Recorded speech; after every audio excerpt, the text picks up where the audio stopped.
Assalamualaikum warahmatullahi wabarakatuh. Kami dari kelompok 3 ingin mewawancarai narasumber kami yaitu Kak Fadli Maulana Bayhaqi. Boleh perkenalannya Kak Fadli?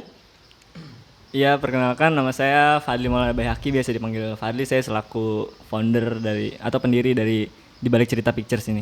Bergerak di bidang apa itu Kak kira-kira? Ya, Di Balik Cerita Pictures ini bergerak di bidang jasa foto dan videografi. Oke, sebelum kita lanjut ke pembahasan berikutnya, kami akan memperkenalkan diri. Yang pertama, nama saya Muhammad Zidane Sarul Ramadan. Nama saya Muhammad Fawas Dafa. Nama saya Irinda Hanum. Nama saya Afan Haidar. Nama saya Skarpat Mapisesa. Oke, langsung saja kita mulai ke pertanyaan pertama. Kak Fadli, kira-kira perkembangan new tech ini atau perkembangan teknologi ini berpengaruh banget nggak sih kepada Kak Fadli yang berperan langsung ya di bidang pelayanan jasa foto dan video ini, kira-kira berpengaruh banget nggak sih perkembangan teknologi itu Kak? Ya, kalau kita ngeliat sejarah ya, perkembangan teknologi ini sangat berpengaruh ya bagi jasa foto dan videografi ini. Karena kalau kayak kita lihat sejarahnya dulu juga foto itu nggak secepat sekarang gitu kan. Iya, betul.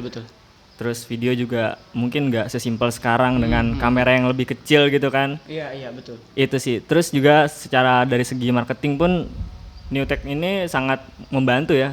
Perkembangan dari zaman dulu. Mungkin dulu kita kalau ngeliat iklan, ya kalau iklan mainstream ya, kalau kayak kita pasang iklan di TV atau baliho, spanduk. Sekarang udah ada media-media baru kayak Instagram, betul sekali, TikTok, ya. Twitter dan sebagainya gitu sih. Oh, jadi perkembangan teknologi bukan hanya dari peralatan yang dibutuhkan, tapi juga dalam teknik marketing pun sangat dibutuhkan Iya, ya perkembangan benar teknologi sekali. tersebut.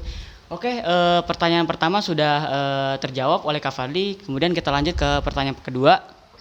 Ini Kak, pertanyaan selanjutnya nih, apakah dalam melakukan pemotretan pernah mengalami kendala? Kalau pernah itu kendalanya apa yang pernah dialami? Iya, tentu kalau kita bicara kendala ya, semua bidang pun pasti memiliki kendala ya kan. Karena pasti semua ada kelebihan dan kekurangan.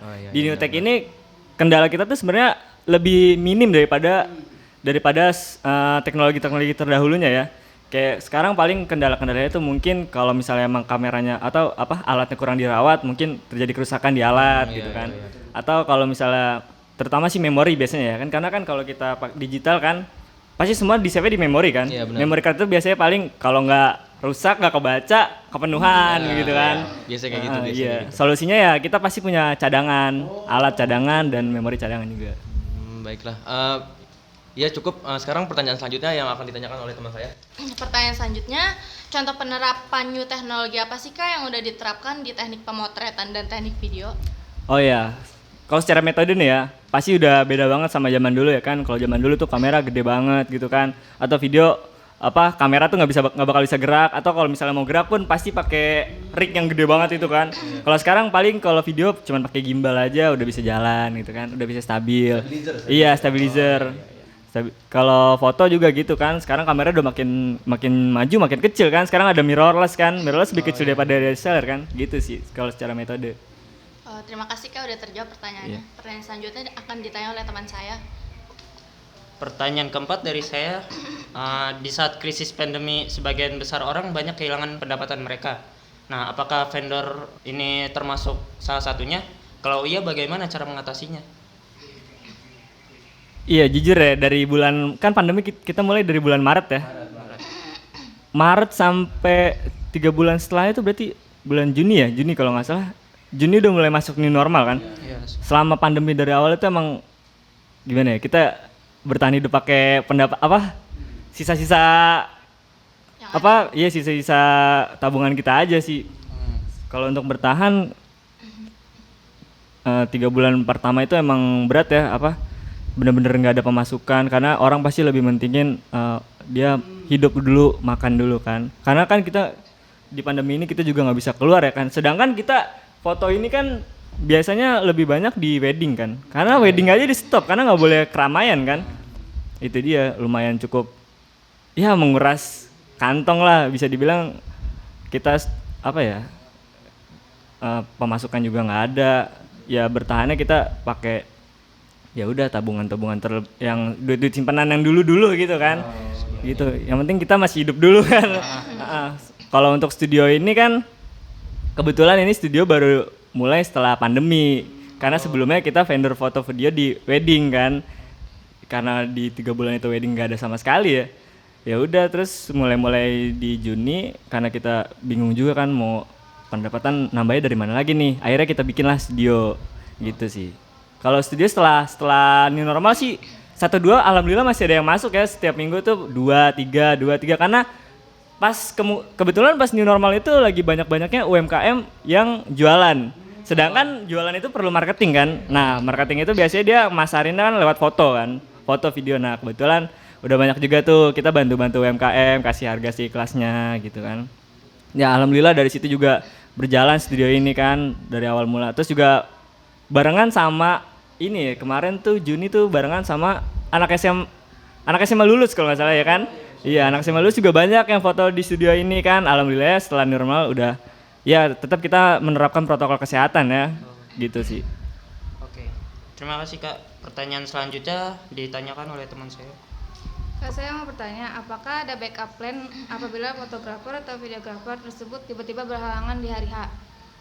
Oh iya. Atau tiba-tiba equipmentnya rusak? Iya, untuk backup plan kita ada 2 tim ya. Kebetulan kita ada 2 tim, fotografer 2, videografer 2. Mas dari awal konsep saya ada tim 1, tim 2 ya. Jadi kalau misalnya kita double bisa digantiin sama tim 2 gitu. Kamera pun pasti punya cadangan. Kalau emang nggak ada ya palingan kita sewa ke rental gitu. Oke Kak, makasih. Iya, sama-sama. Oke, berarti kita ambil kesimpulan aja nih Kak Fadli. Berarti vendor foto video ini sangat membutuhkan perkembangan teknologi ya Kak Fadli? Bisa dibilang karena kita memanfaatkan new tech ya. Oh, Kita memanfaatkan teknologi yang terkini justru kan. Jadi dasarnya kita aja tuh udah teknologi. Oh, betul. Iya, jadi kita udah pasti bergantung sama teknologi. Oke, berarti kesimpulan dari Kak Fadli ini sudah disampaikan bahwa vendor foto dan video ini sangat membutuhkan new teknologi. Oke, langsung saja kita tutup untuk wawancara ini. Kurang lebihnya mohon maaf. Kami dari kelompok 3 mengucapkan wassalamualaikum warahmatullahi wabarakatuh. Waalaikumsalam warahmatullahi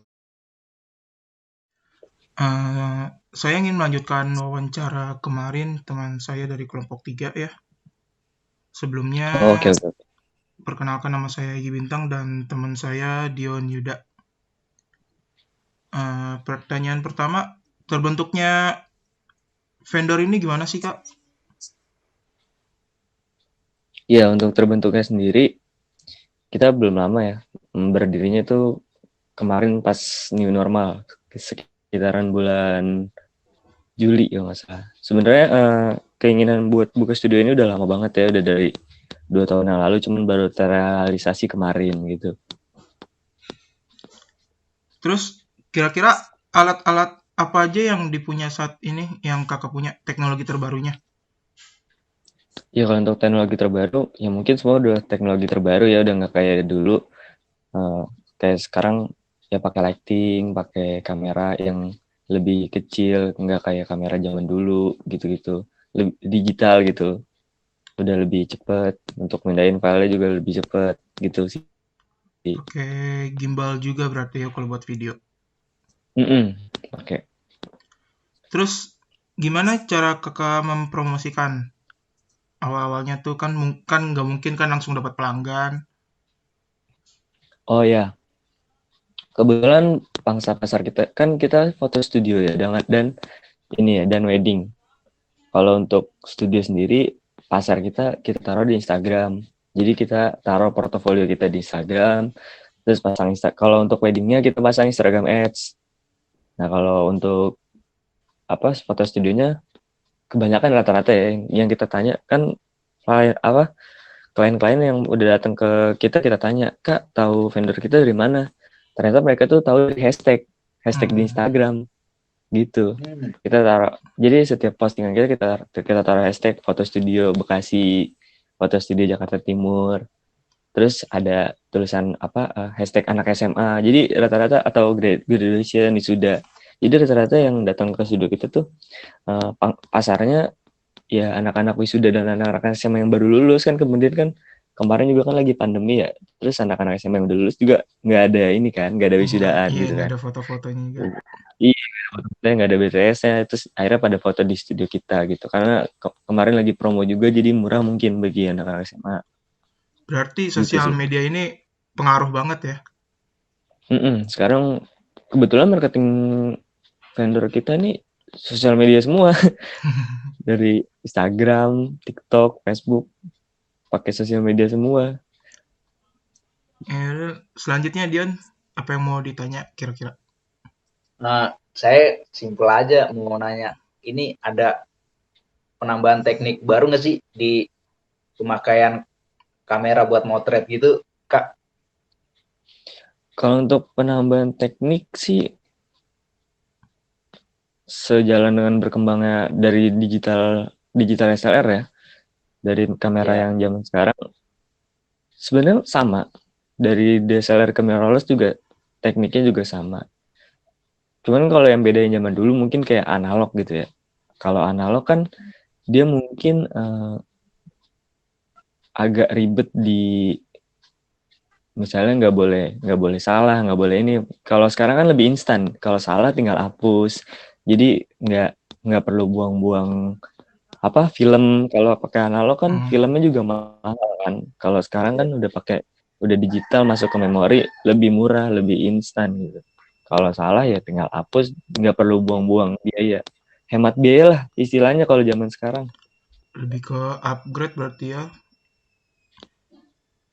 Terus selanjutnya kayak kan di kamera kan ada kayak teknik motret kayak makro terus portrait gitu ya. Nah, Iya. buat kakak sendiri nih sebagai fotografer atau videografer, butuh waktu berapa lama sih buat menguasai teknik memoto atau memvideokan itu? Kalau untuk menguasai teknik ya, Ya, jujur Pak, pasti biar bagus banget gitu loh hasilnya yang menakjubkan. iya. Kalau untuk indikator bagus itu kan selera ya. Ya. Selera orang kan beda-beda nih. Angle-angle aja biasanya selera orang juga kan. Terus kalau untuk menguasai teknik itu ya kurang lebih 2-3 tahun untuk membiasakan diri pakai teknik itu sih. Kalau setahun aja mungkin belum cukup. Karena yang udah 2 tahun ataupun 5 tahun pun masih tetap belajar karena teknologi upgrade terus kan. Iya. Teknologi upgrade terus. Ada penyesuaian kita barunya gimana dengan teknologi yang lebih baru gitu kan. Kayak untuk video aja ya, dulu slow mo itu agak sulit didapatkan ya. Sedangkan kalau zaman sekarang kamera-kamera kayak Sony A6000 itu udah bisa 120 fps ya. Jadi kalau kita dapetin slow mo-nya ya udah dapet banget gitu. Sedangkan kalau pakai Canon 60 fps-nya aja masih jelek gitu kan. Atau kualitas gambarnya sekarang lebih bagus, udah 4K gitu kan. Lebih jernih gitu kan. Jadi untuk menguasai teknik itu kayak makro atau mikro gitu ya, berdasarkan latihan juga sih sebenarnya. Jadi nggak bisa jadi patokan berapa lama. Iya. Setiap hari adalah belajar ya. Iya, jadi patokannya jam terbang aja. Karena kan experience is the best teacher gitu kan. Pengalaman adalah guru terbaik. Gimana Dion? Ada lagi mau dipertanyakan? Iya, udah. Segitu aja sih Kak yang mau kita tanya. Kali kayak kan ini cuma tambahan aja paling. Iya, siap. Terima kasih atas waktunya, maaf mengganggu. Iya, sama-sama. Wassalamualaikum warahmatullahi wabarakatuh. Waalaikumsalam warahmatullahi wabarakatuh.